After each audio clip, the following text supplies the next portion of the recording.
I don't think on October 3rd anyone could imagine, even though there had been warnings, and I don't think anyone could imagine what was going to happen starting on October 4th, the early mornings of October 4th. So we were prepared. We'd already had our emergency operations center set up. It was already operational. We went to work. And again, the only thing is I don't think anybody realized the magnitude of what the disaster was going to end up being 4 days later when the rains finally stopped for a short time. So we were able to activate the EOC, and my role in the EOC was the Chief Operations Officer, and basically what my job was is to make it happen. Number one job was disaster relief at that time. So our entire focus is disaster relief, rescue, sheltering, feeding, helping people need to get help. As the disaster subsided and the water started to recede, we moved into a recovery phase, and that's my job now. My job as the Richland County Recovery Chief is not only work with our local stakeholder agencies, but to work with the state, the federal, volunteer, charitable organizations to go through the entire recovery process to get people as much as possible whole again prior, their condition prior to the flood. The relationship that we have been able to forge with the state of South Carolina Emergency Management Division, especially we call it the VOAD desk, VOAD, and that's the volunteer organizations active in disasters, and those include but aren't limited to the Red Cross, Salvation Army, Goodwill, Hearts with Hands, Operation Blessing. So we have been able to forge this relationship with the state for those needs that we as a county can't fulfill. For example, there are folks with all the other assistance that might be available are still hurting. They still have roof issues, flooring issues, mold issues. We're able to utilize those resources to identify the organization that may be outside of governmental. It would be a volunteer charitable organization that can actually help where we are limited, we can't provide that help. You see all these goods? Our mission, our number one mission is get these goods in the hands of our citizens. They're not doing us any bit of good here.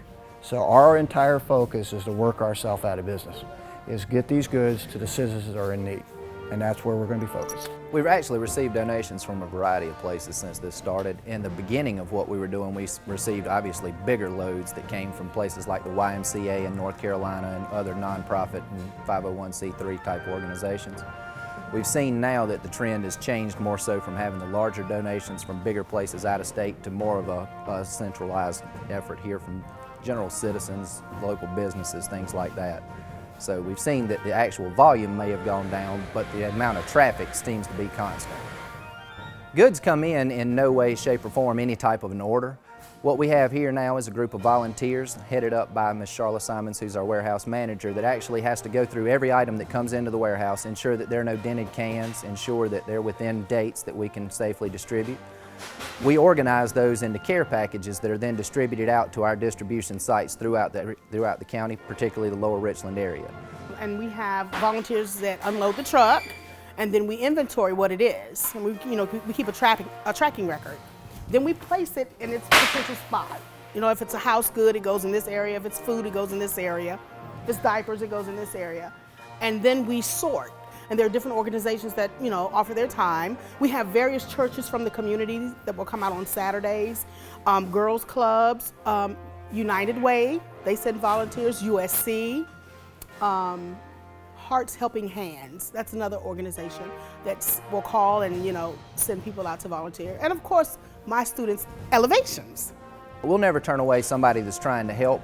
We kind of see ourselves as a resource coordination point. So a lot of the faith-based organizations we are coordinating with through the warehouse to be our distribution points. But we've also seen a trend where they're actually communities helping communities at the local level. So they may not involve the warehouse so much so as they'll have a local effort where the churches are receiving goods and then distributing throughout their communities locally. If someone does want to make a donation or would like to have any information about how they can access the goods we've got, we encourage them to call the Richland County Ombudsman's office. The Ombudsman Office has been absolutely instrumental in helping us. As you can imagine, the massive number of requests we've received. They help us manage those. They take the initial call. They put it in a tracking system that ensures nothing falls through the cracks, that we can follow that. It's very much like a case investigation. We take that from beginning to end, and we are able to help people more efficiently that way. That way folks aren't deciding, well, who do I call? Do I call, what number do I call? Which department I call? It's very simple.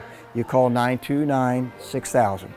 That starts you off. So no matter what you need from Richland County or what you might need us to help you get, such as information or referral to another agency, it starts with 929-6000. That's the Ombudsman's office.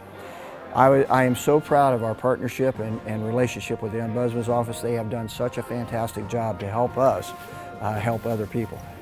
If anybody wants to come out and volunteer, please give us a call at 803-576-3506.